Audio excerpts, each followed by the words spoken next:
I'm Vin. I'm Sori. Sparky, salty, chip. I was supposed to say that, Sparky. You look like you were gonna move on, so. So we're doing a band. We're doing a band we never heard before. What? It's Stone Sour. We've never done anything from them. Oh, really? Yeah, we haven't. Oh. So this should be interesting. So this is a Stone Sour song. It's called Tired. And I'm very interested. This is a guy from Slipknot. This is the lead singer of Slipknot. Oh, really? Yeah. Oh, okay. Yeah, it's Corey. What, did he strike out on his own, or? I think this is a band that he was in before Slipknot.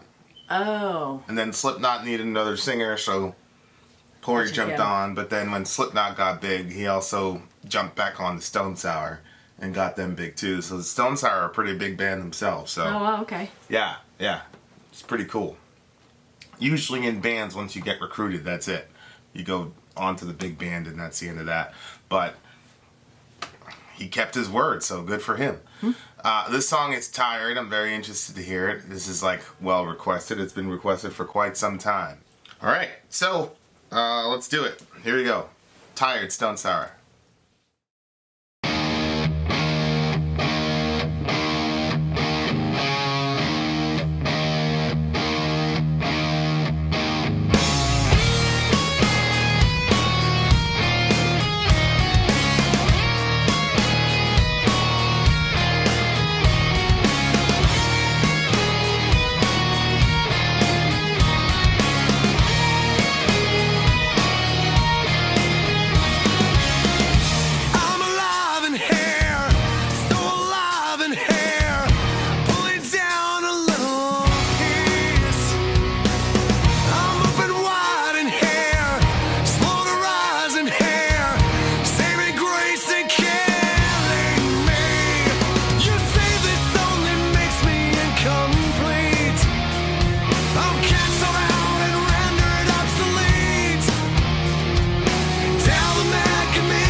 Time in here, somebody get me out of here. What am I so against? I just wanna watch the whole world burn. Lost a million times and I won't learn. Show me someone innocent, I'll show you there's no proof. I may be gone, but I'm no fool. I'm not close, I'm not safe.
them. You like that? Yeah. Yep. What'd you like about it? I liked, What part of the song did you like? I liked his voice. I liked the music in the background. Some of the song kind of made sense. What part? Well, it seems like I don't know, it seems like he kind of keeps doing something wrong, but maybe I'm just not reading it correctly, but the part where he says, like at one point he's saying that he doesn't want to live in chains, but then another part he's saying, I'm not close, I'm not safe, I don't know, am I better off in chains?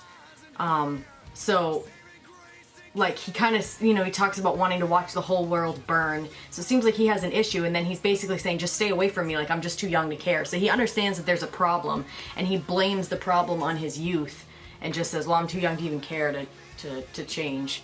But, I don't know, they're telling him that this is, whatever it is making him incomplete, but... Where? Where does it say that? You say this only makes me incomplete. I'm canceled out and rendered obsolete. Oh. But I don't know. But for me, it was like the whole battle between, well, if you've got something going on and if he whatever his issue is, I don't know. Maybe did you get what the problem was? Well, I think it's that moment in the in youth when you lose your innocence. Really? Yeah, I think that's what he's talking Why about. is he saying I don't know, am I better off in chains? Because it says, I think he's talking about the world, right? Well, that's what I think. Okay, let's start from the top. I'm alive in here, so alive in here, pulling down a little piece. I'm open wide in here, slow to rise in here, saving grace and killing me. See, to me, that just was like what's inside of you. How sometimes you feel like, okay, I'm good, then other times he's not good. He's alive. He's looking for some sort of peace. Slow to rise in here. If you were alive and like, oh, you wouldn't be slow to rise, but it just seems like there's a open wide in here, saving grace and killing me. Whatever it is it's doing both.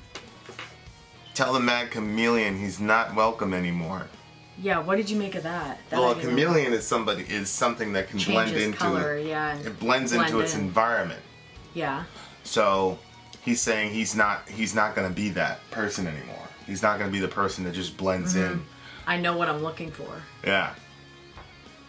He knows where he's going. Well, what he's looking for, and then it goes into the chorus. He's looking for somewhere close, somewhere safe. Somewhere he'll never live in chains. Like he doesn't want to be. The loss of innocence line comes with the second verse, where I can see in here, I can feel in here, comatose with common sense. I take my time in here. Somebody get me out of here. What am I so against? It's at that. Yeah. You hit a point in your teenage years where you're just against everything. You're angry at everybody. And it says, I just want to watch the whole world burn, lost a million times and I won't learn. Show me someone innocent, I'll show you there's no proof. Proof of what? Of anybody being innocent. Because he's realizing that everybody he loves and looks up to is guilty of something. Oh. I may be gone, but I'm no fool. Like, so it's when you realize that everybody that you looked up to is flawed. That, so that's what he's saying in verse 2. That's why he wants to watch the whole world burn. Mm-hmm. Right? It's like David when he said, in my distress, I said that all men were liars. Yeah. Right? Is that like coming to that understanding that everybody that that's a hard thing for a human being to deal with. The idea that your hero is some sort of flawed. Yeah. Mm-hmm. Has some sort of flawed, aspect to them. Mm-hmm. Stay away from me. I'm just too young to care. I do think it's a. What about the part where he says, "I'll never learn"? See, that's what kind of made me think that he was doing something that was upsetting somebody.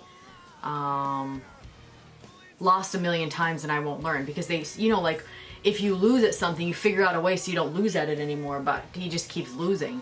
Well, he's not learning whatever he needs to learn. I think if you look at the next line, it says, show me someone innocent. I think it's like, lost a million times I won't learn, meaning, you trusted somebody, mm-hmm. and then they fail you. Yeah. So that's what he's saying is like, I'm not learning. the lesson that they're not all innocent. Right, and then he says, show me someone innocent, I'll show you there's no proof. Which is a very interesting play on words, because usually you're supposed to prove guilt, not innocence. You're supposed to assume innocence and prove guilt, but when you've been let down so many times, it switches the other way, where you assume guilt and then now a person has to prove innocence. Right.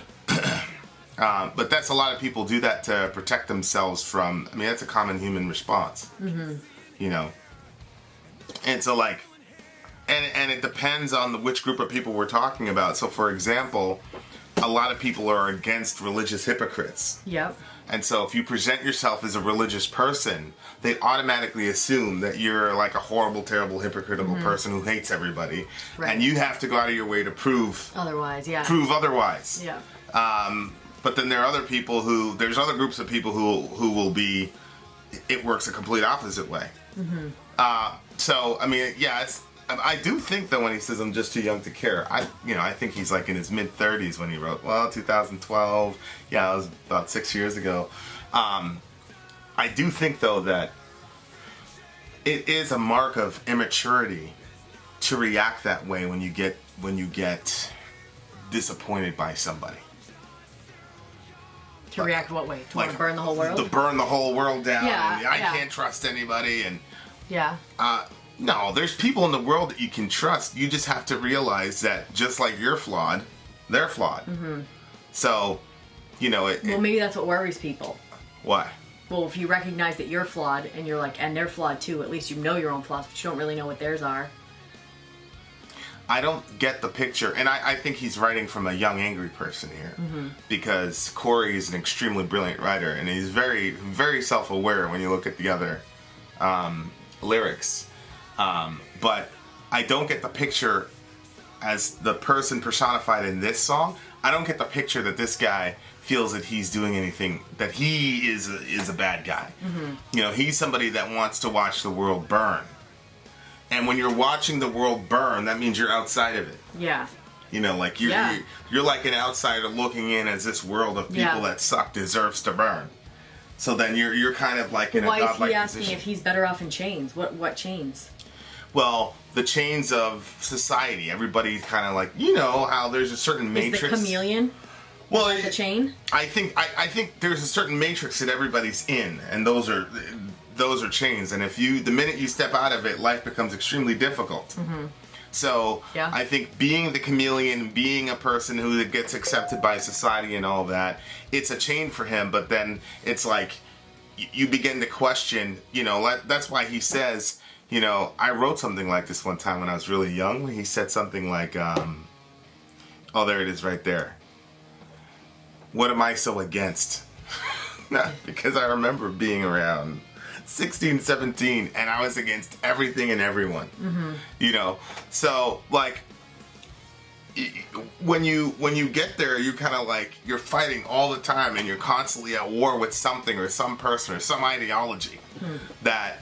It's exhausting, and I think the character in this song is like, you get exhausted by it, which is why the song is called "Tired." Yeah, that's true. So, and you're looking for, what's funny is like people, there's this phrase called safe space, and you have people that are like from our camp, as in like religious, right wing, whatever. And they mock that term. They're like, oh, you need a safe space. And it's like, I get it, because there's sometimes where it gets like pulled to the complete extreme because people can't countenance any sort of disagreement or anything like that. But at the same time, the world is becoming more and more and more of a toxic place to be. I was thinking about these kids when I was in school, if you had a problem with somebody or some embarrassing thing happened, you'd get made fun of for a month or two or whatever. Then the next poor chap would be embarrassed, and then, people would forget about you. Now, this shit is all over social media and all the rest of it. Like, you can't get away from anything. Yeah, I think that's terrible. I think it's terrible to record somebody in a situation which if you were in, you wouldn't want somebody recording you, and then they blast it all over and it stays online. I think it's terrible. Yeah. Despicable. Yeah, and these kids, I'm talking about, like, I'm not talking about like an adult. No, you know, you're somebody's- talking about high school. How awkward Yeah. you feel in high school as it is. Yeah. And then the mistakes people make, you know, when you're a 16-year-old girl makes some crazy mistake and then it gets blasted all over the my place. And there's no way to forget it. Yeah. You know, you become pretty jaded. Yeah. And it says comatose with common sense. That's a smart line. I can see in here, I can feel in here. Comatose with common sense. And it's like you're I think that's kind of like describing the part of a person that just gets jaded. Like everything around you sucks. Why can't anybody else see it? And you're just like, ah. Mm-hmm. And you just throw your hands up and say, everybody's dumb except for me. I used to say that all the time in high school. Me and Sharif used to walk down the hall. Everybody's dumb except for me. Oh my gosh. Yeah, and that concept of awareness, you know, because he says, the one is now aware. So stay away from me. I'm just too young to care. And Jordan Peterson was talking about, from his perspective, he obviously doesn't believe that the stories in the Bible are like real history. Mm-hmm. But he does talk about, you know, the Adam and Eve and then the moment of self-awareness where Adam comes into self-awareness. And usually I've been talking about self-awareness as a positive thing. But here in this song, and it seems in Peterson's mind that the moment of self-awareness is what does you in, is what ruins you as a human being. So, you know, because it's a point of no return. Yeah. You know, once, Yeah, that's an interesting thought. and I remember the time when I became aware of myself, but I was aware of the fact that I was aware of myself. Mm-hmm. And because I think you know you're aware that this hand is your hand and that's her leg, but that moment where I realize on a cognitive level, on a conscious level, like I'm here, you can't turn back from that, and then there's a disillusionment you feel, which, like I always say, the categories of our worldview is very convenient for dealing with that type of trauma. So it's helpful. What do you mean, how so? Because the disillusionment that you feel when somebody lets you down. Oh, I thought you meant the awareness, being self-aware. Because, you know, we've got this really convenient construct, which is everybody sucks except for one guy. Yeah. Right? So that means that, you know, you like other people insofar, you whatever you admire in a person is a shadow of the original of who Christ is. Mm-hmm. And so that you say to yourself, like, okay, you know, so this person is awesome, but they've got a flaw somewhere. They've got a skeleton or two somewhere, right? But then as a Christian, but then when the skeleton comes out, you can say, well, I mean, who cares? Mm-hmm. But then you could still say, I do have one person I can look up to that's never going to fail me, is Jesus. You know, so it's a very, very good construct. You know, to help you with that stage of disillusionment. True. And I'm very interested in our kids, like as far as, because we're constantly feeding them that message that nobody's perfect and mom and dad aren't perfect. Mom and dad aren't perfect. And so only Jesus is perfect. So I wonder how that's going to work with their development when they get to the understanding themselves of just how corrupt people are. Yeah, I wonder. You know, I wonder if a song like this will resonate with them, or if they'll say, well, I mean, you know, So anyway, it's a very, very good song. I'm surprised to hear him say that, because like I said, I'm pretty sure he's in his mid-30s when he wrote this record. But he might be writing it for his audience. Right, or he might be writing it for, you know, his kid. Yeah. You know, because his kid is now, like, coming into teenage years and all that good jazz. But, yeah, very, very good song. I give it a 9. What about the musicianship? Oh, I loved it. Nothing was like there was a solo part there toward the end that I really liked, because the noises the guitar was making. But it seemed like overall, it didn't seem like anything was like, whoa, that's friggin' crazy. I never heard that before. What, music-wise? Music-wise, yeah. But I loved the sound of it. And the sound of his vocals mixing with that. I just thought it was great. Yeah. Yeah. The guitarist, I don't know if it's Jim. Because Jim from Slipknot also played in this band, but I think he left. Okay. But Jim, I think, is like one of my favorite modern guitarists. Oh, okay. I just think him and Head are just like the, technically Cream of the speaking, crop. the creme de la creme. It's an 8 for me. Yeah. It was just too short. I agree. It was too short. You know, and I don't know if it's because we ended up listening to so much, what do you call it? 13-minute songs. Prog 13-minute songs or puppets or whatever, but yeah. It's a bit too short for me because I really enjoyed the song. I really enjoyed the chorus. I wish the chorus would have flowed. It was broken up a little bit. I thought it was just going to go, but that's probably just me being lazy. Okay, 8 for me, 9 for you. We got the, what do you call Pink it? Floyd. Pink Floyd live listen tomorrow. Did we Yep. set a time? We didn't. We were trying to do it earlier this time. Not 1 so p.m. late. Eastern? 2 p.m. Eastern? 1, 2, either one. 2 p.m. Eastern. Pink Floyd live listen. Vin and Sori. Be there. Vin out. Sorry out. Gone.